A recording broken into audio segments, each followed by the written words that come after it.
त्यांचं वय बघा किती येते, माझ्या वडिलांचे काय करणार? त्यांचं वय बघा किती येते, त्यांचं वय बघा. अरे तुम्ही बोला, बोलतो सांगायला बघूया का आपण त्यांचं वय किती येते. बोलतो मारण्याला तू मग व्हिडिओ बंद कर. का बंद करू मी व्हिडिओ, काय का बंद करू सांगा. काय पहिलं सांग. मला अक्कल आहे म्हणून सांगतो मी. मॅडम काय चुकलं माझं सांगा तुम्ही, माझं काय चुकलंय काय सांगा. 10 मिनिटं बोलत उभारलाय तू देव. कोण उभा राहिला, हो त्यांचं थांबा, उतरा मी जातो.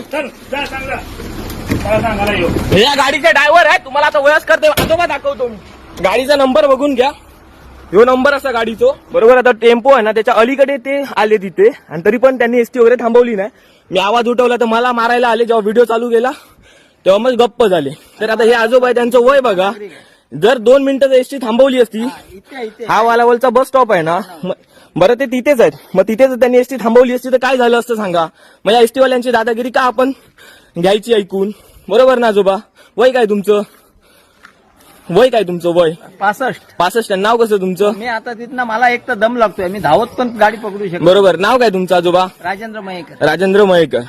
नमस्कार, मी मनोहर चव्हाण. चिपी या गावामधून मी कुडाळमध्ये एसटीचा प्रवास करत होतो. वालावलमध्ये अगदी 65 वर्षाचे आजोबा एसटीसाठी धावत येत होते, तरी पण ड्रायव्हरांनी गाडी थांबवली नाही. म्हणून मी म्हटलं की तुमचे जर वडील असले असते तरी तुम्ही असंच केलं असतं का, म्हणून ते मला मारायला अंगावरती धावून आले. यांच्यावरती कारवाई झालीच पाहिजे. सर्व एसटी ड्रायव्हर असे नसतात, परंतु हे असे कसे निघाले काय माहिती नाही. तर एसटी महामंडळाने यांच्यावरती त्वरित कारवाई केलीच पाहिजे.